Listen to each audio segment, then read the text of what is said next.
married or in a committed relationship? Looking for real advice on having love and enriching your relationship? You are in the right place. Welcome to the Couples Expert with Stuart Fensterheim.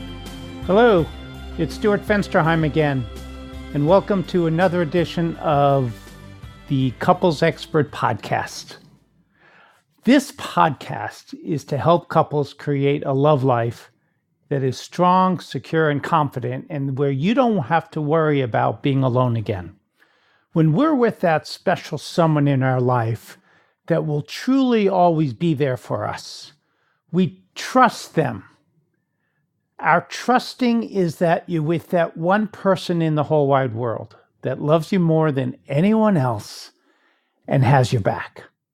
That belief gets reinforced every single day with words and actions that help to have a love that will last your lifetime. We all want a relationship that is authentic and vulnerable, and never doubting that our partners love all of us. Even the parts of us that we don't like very much, they seem to just love us anyway. But how do you recreate this? That really is the question on this podcast. What I hope to do is to help you find the answers to some of these questions. But the only way that can happen is when this podcast is relevant, that we have conversations, and we talk about all the things that you all need, my listeners. You all mean the world to me, and I'm so excited that we're in our 130 episodes at this point.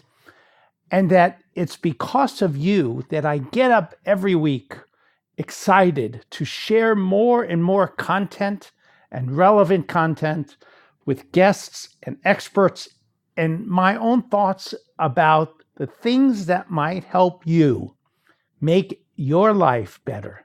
But I can't do it alone. What I need is communication from you, just like we need from our partners. We want to share our wants and our needs to our partners so that they can be responsive and engage with us. I need this from all of you.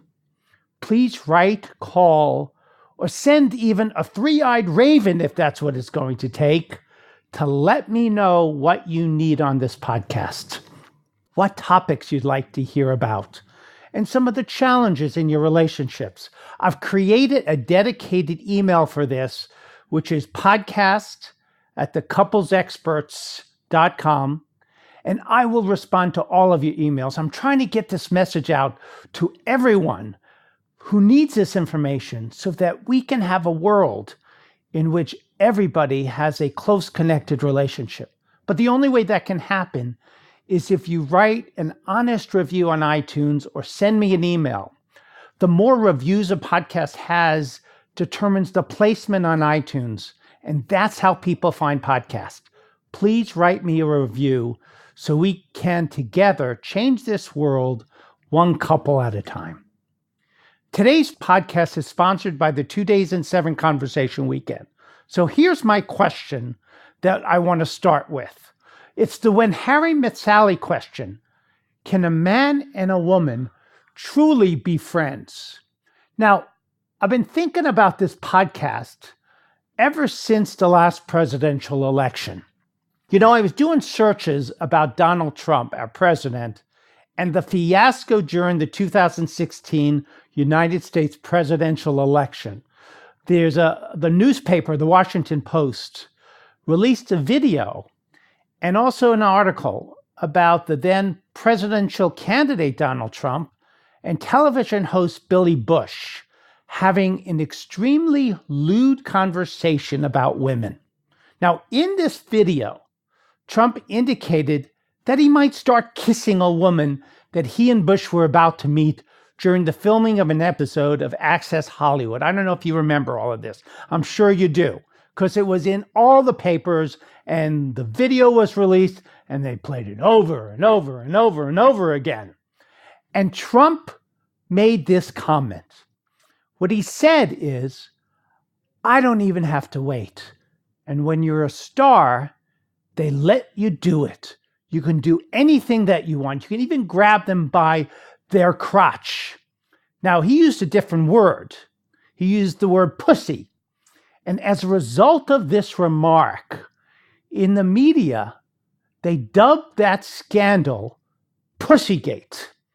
So I was searching Pussygate on the internet because, it's a fun thing to do that. And whether you support President Trump or not, the question that really comes up would be, what would you do if women threw themselves after you? If you were a guy, sexually active, or a woman, it doesn't have to be gender specific, and enjoying sexual relations, because we enjoy that. It's part of our human spirit. Sexuality is something that we all want and need.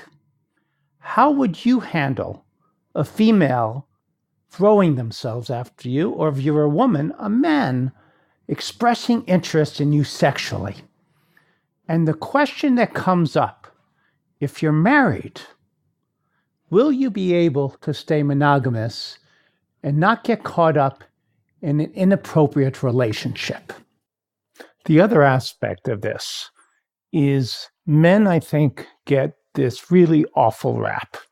As a man, I tell you that it isn't universally true that men have to go after women. That if there's a beautiful woman, that the only thing that they think about is the sexuality piece. That women can't be thought of as just friends. I have lots of women friends. And I tell you from the bottom of my heart, there isn't an aspect of it that is about an inability on my part to separate the issues, because I'm with my wife and feel very satisfied sexually, emotionally, and in all ways. But there is a belief that men have some sort of primitive nature where they can't be satisfied unless they're having sex with a woman. That the friendship can't stay a friendship. If the opportunity arises, you will engage sexually with a female just because they have breasts and a vagina. I highly get offended when I hear that, because it really says the values that I have won't hold true. Now, what this podcast is about whether or not men are just this incredibly sexually deprived animal that has to have sex. Now, I recall growing up being in the locker room with kids. I was on a high school team, and I was probably one of the worst players that was on that team. But we would go into the locker room, and the conversations that would take place, if you would believe them, was that almost every single person on this team had multiple sexual partners, and all the women were throwing themselves at them. And I hadn't had my first date yet. Does that make me an odd duck? Or does that just make them liars? I would suggest it makes them liars. That no one could be having as much sex as people talked about.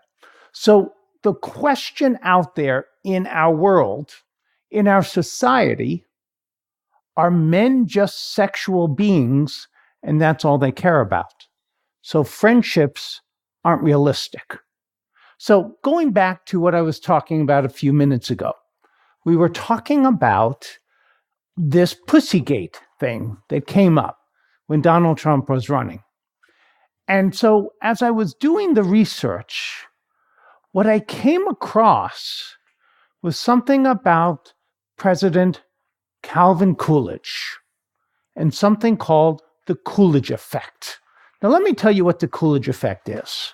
It's an old joke about Calvin Coolidge when he was president.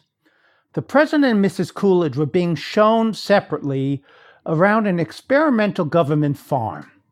And then Mrs. Coolidge came to the chicken yard where she noticed a rooster was mating very frequently. She asked the attendant how often that happened, and he was told 12 times every single day. Mrs. Coolidge said, "Tell that to Mr. President when he comes by." So, upon being told, President Calvin Coolidge asked, "Is it the same hen every time?" The reply was, "A different hen every single time." And the president turned to the aide and said, "You go tell that to Mrs. Coolidge." Now, what does that all really mean? There is a phenomenon and a behavioral experiment that has been talked about on whether or not the Coolidge effect is that a man needs multiple partners and that he can't just be satisfied by one. Your spouse, your partner, will never sufficiently satisfy the man, and it's usually representative to the men in the relationship, that you'll never be satisfied with just one person. But the real question for all of us here at the Couples Expert is really about whether men is just being run by your penis. Or do we have a brain that we can think, feel, believe, and that when we make a commitment to a human being, can we live up to it? Can I, as a 62-year-old Caucasian male, stay true to my vows with my wife? Or if the Coolidge effect is real, that there's no way that I can spend an entire lifetime with one woman and be satisfied, I would suggest to you that it really is about environmental, cultural, and religious philosophies. I'll give you an example. My father was married twice. He, in his second marriage, found a woman that he loved very, very much. And the sad news with this is that rather soon after they got together, they had a child, my brother, and then developed colon cancer and passed away. That was probably 30 years ago, if not more now. He has not been, as far as I know, with any other woman because from his perspective, he met the woman of his dreams and he could not see himself being with someone else because of the commitment that he made to her, to love her forever.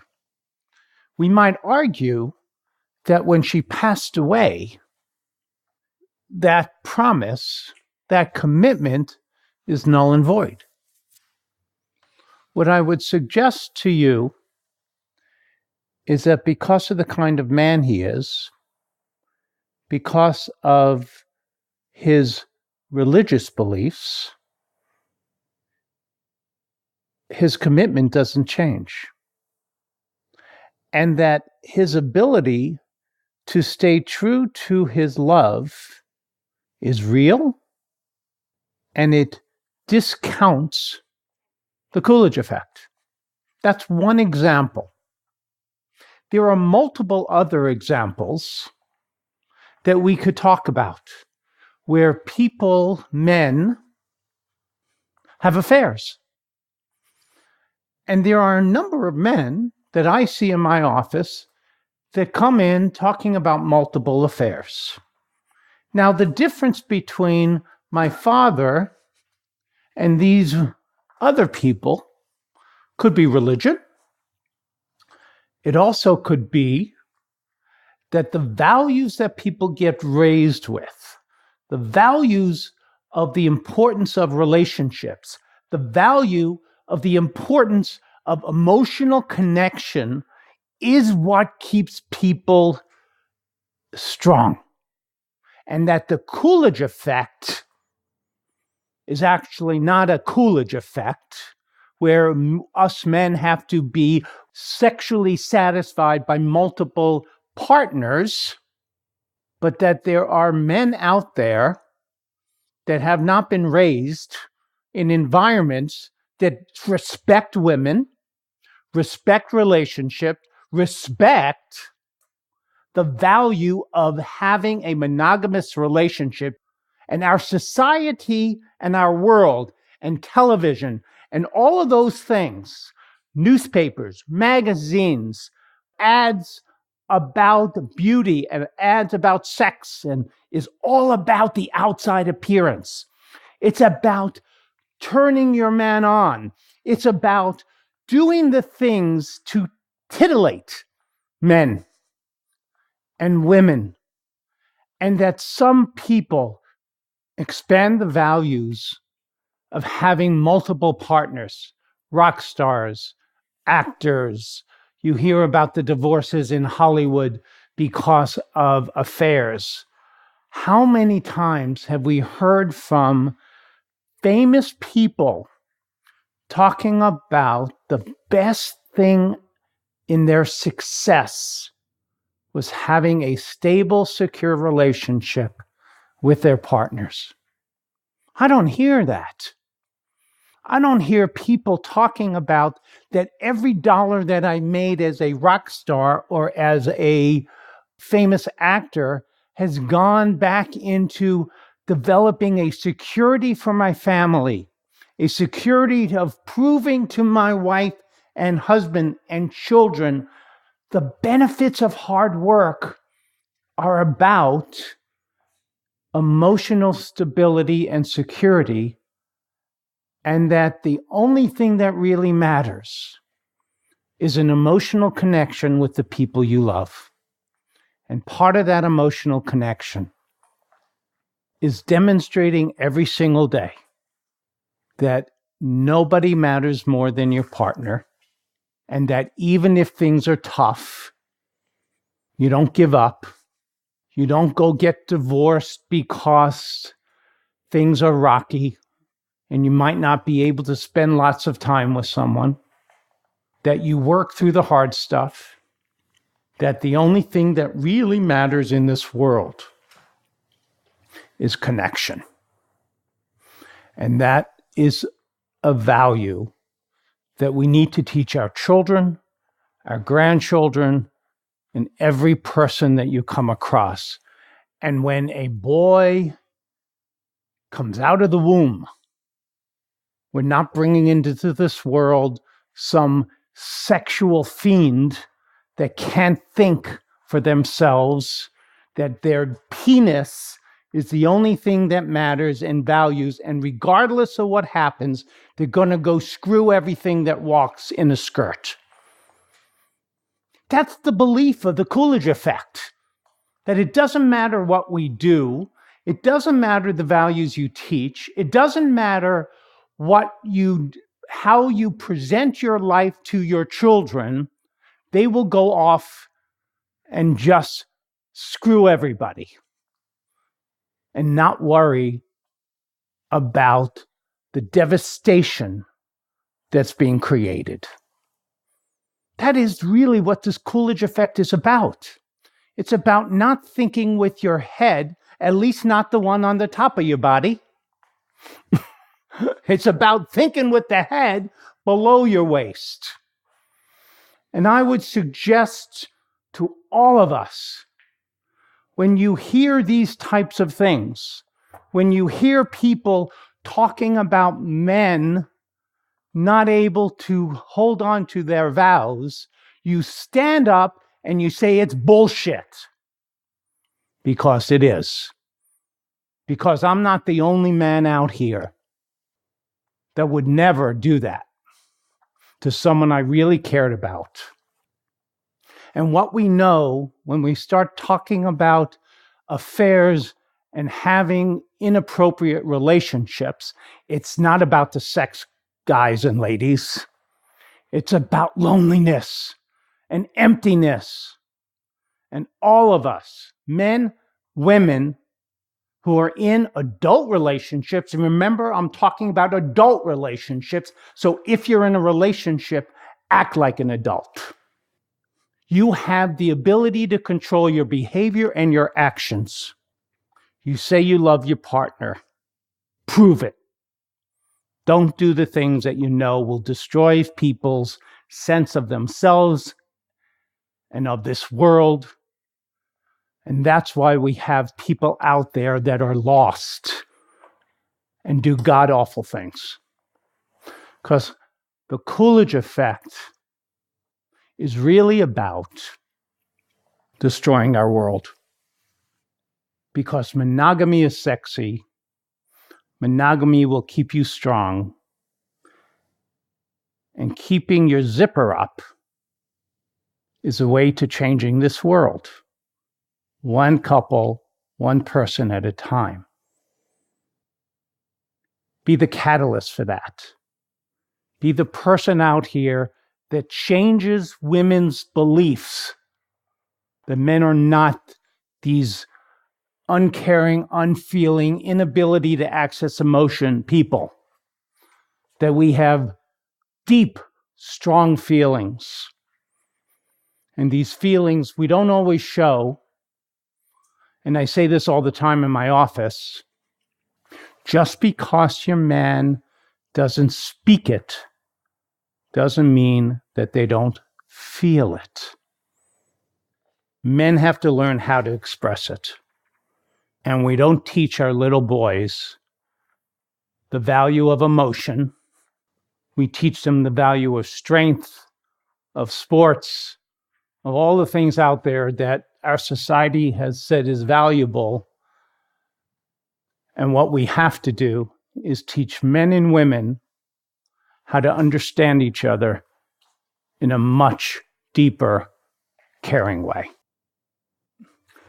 The sponsors of today's episode is the 2-day 7 Conversation Weekend, and I want to talk a little bit about them. They are a group of workshops. The 2-day 7 Conversation is a couples weekend, and what happens in that weekend is what you will find is an opportunity for the two of you to create something that most people only dream about, which is having a relationship in which two people spend the time and energy needed to really devote to your relationship. What I like to talk about is that two people coming for this weekend, which is Friday night for a couple of hours, which is sort of like a meet and greet, where we do a fun activity. And then all day Saturday and most of the day Sunday, we spend on understanding healthy relationships. And we do both a public forum in which I teach the skills necessary to have a healthy relationship and why we get caught up in these relationship cycles. And then throughout the day, there are breakout sessions. It's an experiential approach. And in the breakout sections, you take the skills that are being taught in the group format and apply them to your own individual issues. That is a private setting where you exclusively have one-on-one with a skilled couples counselor who is an expert on helping couples go from a feeling of disconnect to a feeling of connection. During these breakout sessions, you will be able to have an opportunity to replay some of those really awful dialogues that keep the two of you apart, that have the walls coming up. And when you redo those discussions in the healthy format, in the way that's being taught, in understanding why it goes so awfully bad sometimes, you walk away from this weekend, both of you, with a renewed commitment and the knowledge of what goes wrong in your relationship. And here's the caveat that's so absolutely amazing. You see it the same way. 90% of the couples that come through these weekends walk away seeing the problem the same way and knowing what they need to do to solve their relationship challenges. And if you're in counseling somewhere, you can take that and you're skyrocketed forward in solving your problem. 90% of people who go through both the weekend and the knowledge that comes from the emotionally focused therapy principles report that their relationship has improved significantly, even if they dropped out in the middle, because what they now know what to do is have the right dialogue. All right, let's get back to the show. People talk about the 7-year itch in marriages, and that when you look at a divorce, quite often after 7 years, people tend to stray or they tend to not be as close. What I think it's about is apathy. And I think what you have to begin to talk about with your partners every single day is checking in with them to see if how they're feeling about your emotional closeness. How do they feel about your communication? And whether or not the two of you engage enough, are accessible to enough, and how responsive are you? We joke a lot about, having a trophy wife, or we joke about that the husband is sort of a kept man. And all these things are jokes, and they're funny when we're in cocktail parties. But when you stand back and start thinking about it, what kind of message does that send to one another? What kind of message does it send to the women if you buy into this whole concept that men can't be monogamous? What you're really telling someone is that you should be insecure because any day you don't know whether I'll stray. It's a horrible message to send somebody that you love. And I think that one of the things, for me at least, one of the advantages that I had growing up is when my parents divorced, my mom really took on the role of a single parent. And as a result of being raised by a single woman, who then later remarried, I had the ability to have conversations about relationships that are different than some people have had.